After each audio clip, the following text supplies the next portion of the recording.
পশ্চিমবঙ্গে আবাস যোজনার টাকা ঢুকতে চলেছে। নবান্নের বড় সিদ্ধান্ত, রাজ্যবাসীর দীর্ঘদিনের দাবি পূরণ। হ্যাঁ বন্ধুরা, আপনারা ঠিকই শুনেছেন, আবাস যোজনার টাকা মেটাবে নবান্ন।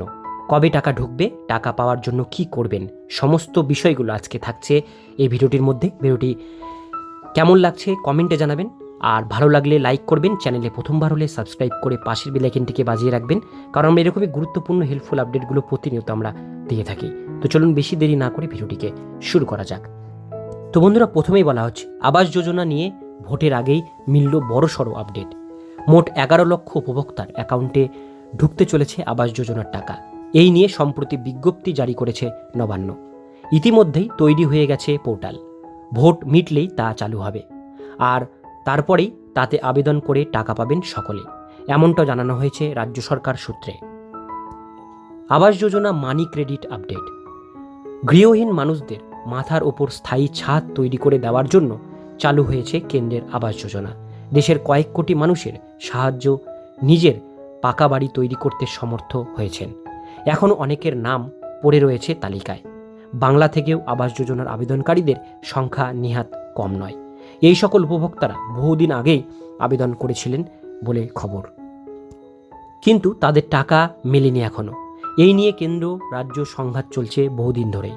রাজ্যের অভিযোগ, কেন্দ্র কিছুতেই টাকা পাঠাচ্ছে না রাজ্যের কাছে। এই নিয়ে অনেকবার আবেদন করেও কোনো ফল পায়নি রাজ্য। তাদের মত, আসলে এই রাজ্যের মানুষকে আবাস যোজনা থেকে বঞ্চিত করতে চায় তারা।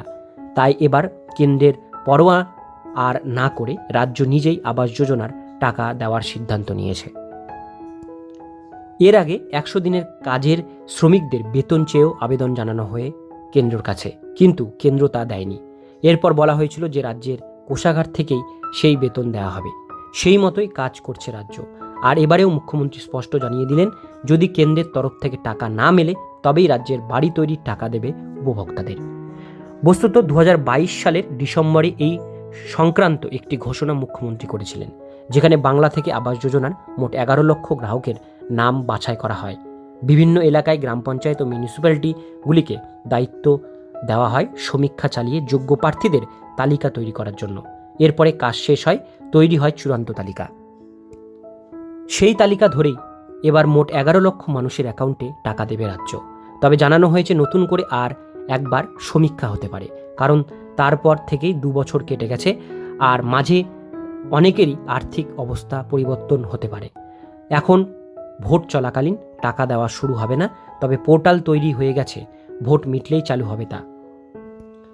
তখন এখানে আবেদন করতে পারবেন গ্রাহকরা আবাস যোজনার টাকা পাওয়ার জন্য। এরপর মোটামুটি চলতি বছরের ডিসেম্বরের পরে প্রথম কিস্তির টাকা ঢুকতে শুরু করবে অ্যাকাউন্টে, জানিয়েছেন রাজ্য। আর এই ঘোষণা করার ফলে অনেক মানুষের খুবই সুবিধা হতে চলেছে। যাদের এই টাকার জন্য এখনও পর্যন্ত বাড়ি বানানো আটকে ছিল, তাদের জন্য দারুণ সুখবর। তো বন্ধুরা, আজকের ভিডিও এতটুকুন পর্যন্তই। ভিডিওটি কেমন লাগলো কমেন্টে জানাবেন, ভালো লাগলে লাইক করবেন, চ্যানেলে প্রথমবার হলে সাবস্ক্রাইব করে পাশের বেল আইকনটিকে বাজিয়ে রাখবেন, কারণ আমরা এরকমই গুরুত্বপূর্ণ হেল্পফুল আপডেটগুলো আমাদের চ্যানেলে প্রতিনিয়ত আমরা দিয়ে থাকি।